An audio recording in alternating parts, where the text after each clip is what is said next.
नमस्कार दोस्तों। मैं हूं आपका दोस्त गौतम दीक्षित और आज है 20 सितंबर।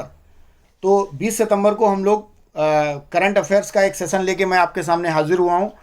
तो बिना कोई भी समय गवाए हुए सीधे मुद्दे पर आते हैं। विद्यार्थी स्टडी पॉइंट पर आप सभी का बहुत बहुत स्वागत है, खैर मकदम है और हम लोग आगे बढ़ते हैं। देखिए, आज 20 सितंबर है। 20 सितंबर की सभी महत्वपूर्ण घटनाओं के सहित पहले ही पेज पर आपको दो चित्र दिखाई पड़ रहे हैं।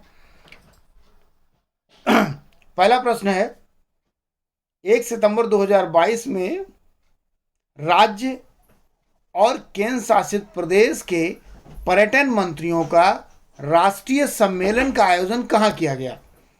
तो देखिए, हमारा ये पहला एक मज़ेदार सवाल है कि 1 सितंबर यानी अभी इस 1 सितंबर नहीं, प्रश्न नंबर 1 है सितंबर 2022 में राज्य और केंद्र सरकारों के प्रदेश में पर्यटन मंत्रियों का राष्ट्रीय सम्मेलन कहाँ आयोजित हुआ। इसमें 4 ऑप्शन होने चाहिए थे, लेकिन सीधे जवाब पे आते हैं, हिमाचल प्रदेश में हुआ है। इसमें राज्य और केंद्र के सभी पर्यटन मंत्रियों का, चूंकि हमारा भारत पर्यटन को लेकर के या यूं कहे कि जो भी पर्यावरण को लेकर के बहुत सजगता पूर्ण डिसीजन भी ले रहा है और सजगतापूर्ण पार्टिसिपेशन भी कर रहा है। शायद अभी याद होगा, अभी कुछ दिन पहले की बात है, इसी महीने हमारे देश के यशस्वी प्रधानमंत्री नरेंद्र मोदी जी के जन्मदिन पर हमारे मध्य प्रदेश में, आपको कमेंट बॉक्स में बताना है कि किस नेशनल पार्क में 8 चीता जो कि नामीबिया से लाए गए हैं उनको छोड़ा गया है। ये भी एक पर्यावरण, चूंकि चीता एक पर्यावरण का एक घटक है और उसमें एक महत्वपूर्ण भूमिका अदा करता है, जो कि 1972 में विलुप्त हो गए थे, उनको फिर से उस कड़ी को पूरा करने के लिए इसको लाया गया है। खैर, आज के प्रश्न पर आते हैं। आज का सवाल है कि 1 सितंबर को ये मीटिंग, सभी पर्यावरण मंत्रियों की मीटिंग, राज्य और केंद्र सरकार के सभी पर्यावरण मंत्रियों की मीटिंग कहाँ हुई है। ये मीटिंग हुई है हिमाचल प्रदेश में। अब चूंकि मीटिंग जब हिमाचल प्रदेश में हुई है, तो हिमाचल प्रदेश से संबंधित हम सभी प्रश्नों को, हिमाचल प्रदेश से जुड़ी हुई कुछ जानकारियां हम और ले लेते हैं। आपको बता दें, चूंकि पर्यावरण से जुड़ा हुआ सवाल है, तो हिमाचल प्रदेश में कुल कितने नेशनल पार्क हैं, क्या आप बता सकते हैं? How many national parks in Himachal Pradesh? जी हाँ, हिमाचल प्रदेश में 5 नेशनल पार्क हैं। कौन कौन से 5 नेशनल पार्क हैं? देखिए, पहला है ग्रेट हिमालयन नेशनल पार्क, दूसरा है पिन वैली नेशनल पार्क, तीसरा है इंदर किला नेशनल पार्क, चौथा है खीर गंगा नेशनल पार्क, पांचवा है सिम्बल बारा नेशनल पार्क। तो अब ये जो हमने 5 नेशनल पार्क अभी पढ़े हैं, यानी great Himalaya national park, pin valley, कई बार मैंने परीक्षाओं में देखा है कि पिन वैली नेशनल पार्क हमारे देश के किस प्रदेश में स्थित है, तो सीधे याद कर लेना है, पिन वैली नेशनल पार्क मतलब हिमाचल प्रदेश। या इंदर किला नेशनल पार्क हिमाचल प्रदेश में है।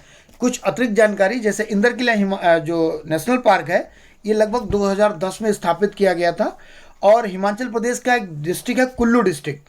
तो कुल्लू डिस्ट्रिक्ट में इंदर किला है और इंदर किला टाइगर्स के लिए फेमस है। ऐसे ही जो खीर गंगा नेशनल पार्क है, ये भी कुल्लू जिले में है और ये भी 2010 में स्थापित किया गया था।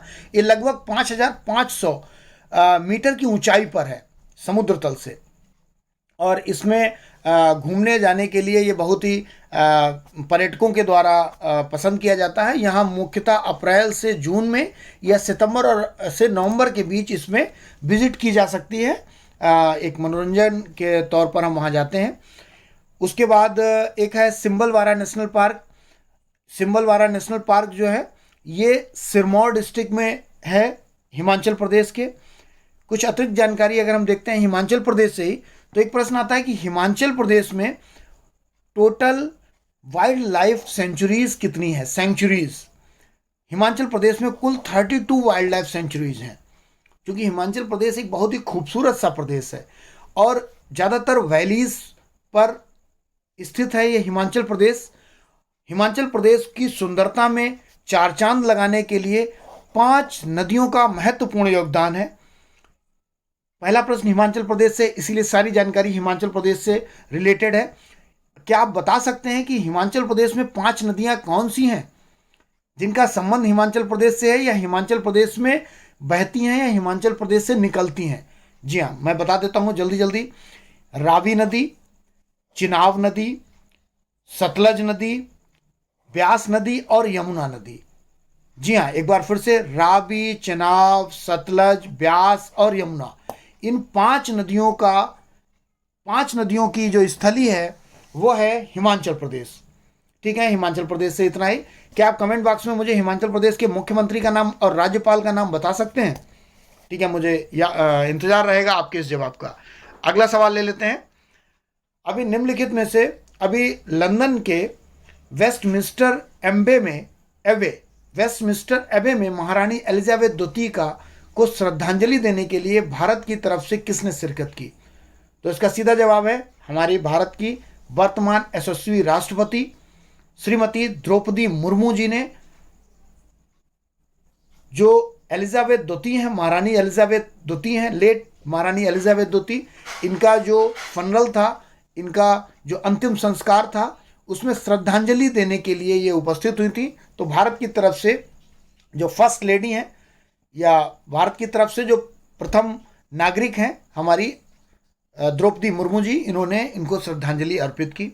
ये 2 चित्र आपको दिख रहे हैं यहाँ पर, द्रौपदी मुर्मू जी का है, दूसरा चित्र एलिजाबेथ द्वितीय का है। आगे बढ़ते हैं। हमारा अगला प्रश्न है, हाल ही में किस देश में अभी 6.8 तीव्रता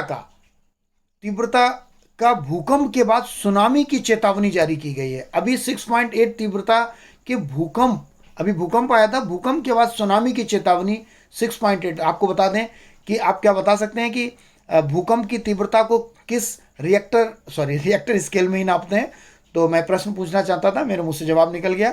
6.8 तीव्रता का भूकंप जो कि रिएक्टर स्केल पे माप किया जाता है। और आपको बता दें कि जैसे जैसे डिग्री बढ़ती है, जैसे 5 रिएक्टर स्केल पर, 6 या 7, जैसे जैसे इनकी रिएक्टर स्केल पैमाना बढ़ता है तो भूकंप की तीव्रता में 100 गुना फर्क आता है। आप समझ रहे हैं, इसके डिजास्टर लेवल में 100 गुने का अंतर होता है। जैसे अगर 5 तीव्रता का भूकंप आता है और या कहीं 6 तीव्रता का भूकंप आता है, तो दोनों के डिजास्टर में 100 गुने का अंतर होता है। तो अभी इसका सीधा जवाब है, वो स्थान ताइवान है। क्या आप बता सकते हैं कि ताइवान वर्ल्ड मैप में कहाँ पर है? जी हाँ, इससे जुड़ा एक सवाल है। मैंने आपके लिए, आपकी मदद के लिए यहाँ पर मैंने एक मैप लगाया है, आप देख सकते हैं। इससे आइडिया लगेगा कि वर्ल्ड मैप में ताइवान कहाँ है। देखिए, ताइवान एक टापू जैसी संरचना है। इसको थोड़ा सा यदि हम बड़ा कर लेते हैं तो चाइना के ईस्ट में है ताइवान, एक छोटा सा टापूनुमा देश है। ताइवान की कैपिटल आप मुझे कमेंट बॉक्स में बता सकते हैं, थोड़ा और बेहतर रहेगा। और अभी ताइवान हाल ही में बहुत चर्चा में था। क्या आप इस ताइवान चर्चा में क्यों था, कमेंट बॉक्स में बताइए तो, या इस पर थोड़ा सा ध्यान केंद्रित करिए, बेनिफिशियल होगा। तो ताइवान चाइना के पूर्व में है और चारों तरफ से समुद्र से घिरा हुआ है, साउथ चाइना सी से घिरा हुआ है। अभी यहाँ पर 6.8 तीव्रता का भूकंप आया था और यहाँ पर सुनामी की चेतावनी जारी की गई है वहाँ की सरकार के द्वारा। और सभी वर्ल्ड की जो संस्थाएं हैं जो इस दिशा में कार्य करती हैं, सभी सतर्क हैं। वहाँ पर कोई भी नेवल एक्सरसाइज इस समय नहीं हो रही है और बहुत सी जानकारियाँ हैं। खैर, समय की अपनी सीमाएं हैं, हम आगे बढ़ते हैं।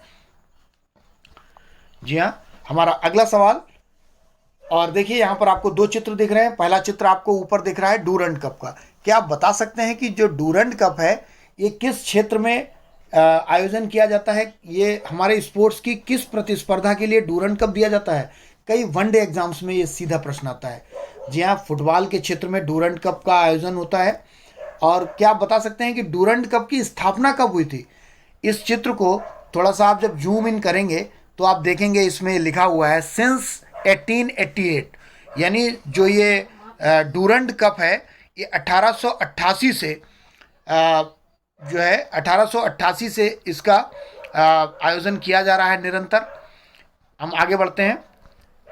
आज का जो प्रश्न है, हमारा प्रश्न है कि सितंबर 2022 में डूरंड कप का खिताब किसने जीता? अभी डूरंड कप हुआ था, उसका खिताब बेंगलुरु एफसी ने जीता। सीधा सा जवाब है। आगे बढ़ते हैं। 5वां सवाल है कि हाल ही में किस राज्य में डायग्नोमेटिक सेवा एक्सप्रेस क्लिनिक की शुरुआत की गई? डायग्नोस्टिक सेवा एक्सप्रेस की शुरुआत अभी किस राज्य में की गई है? जवाब है कर्नाटका। यहीं पर कर्नाटका का जवाब आया कि आप कर्नाटका के मुख्यमंत्री का, मैंने कल की अपनी वीडियो में कर्नाटका के मुख्यमंत्री का चेहरा आपको दिखाया था, आज मैं उनका नाम बताता हूं। कर्नाटका के मुख्यमंत्री हैं मिस्टर वासोराज बोम्मई, वासोराज बोम्मई। यहीं पर कुछ और राज्यों के मुख्यमंत्री आपके एक नज़र में देख लीजिए फटाफट।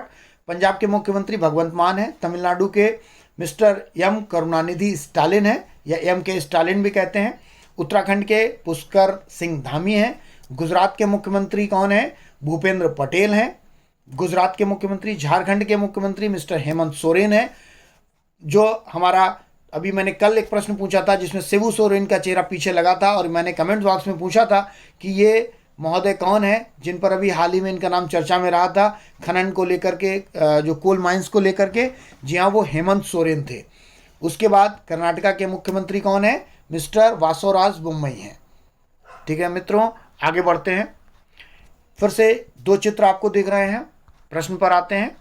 छठा सवाल है, सितंबर 2022 में निम्न में से मिस्र के 2 दिवसीय आधिकारिक दौरे पर काहिरा पहुंचने वाले भारत के राजनयिक का नाम बताइए।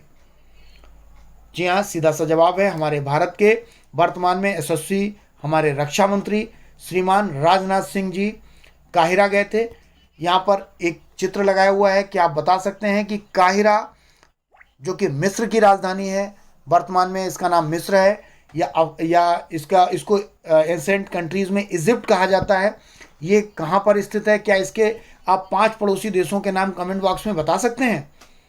जी हाँ, ये इसके जो वर्ल्ड मैप में जब आप इसको जूम इन करेंगे तो आप पाएंगे कि जो काहिरा है इसके नॉर्थ साइड में रेड सी है, और इसके ऊपर की तरफ मेडिटेरियन सी है, और ये अफ्रीकन कॉन्टिनेंट में जो अफ्रीकन हॉर्न है वहाँ पर स्थापित एक भौगोलिक रूप से बहुत ही महत्वपूर्ण और बहुत ही गोल्डन विरासत लिया हुआ एक देश है इजिप्ट।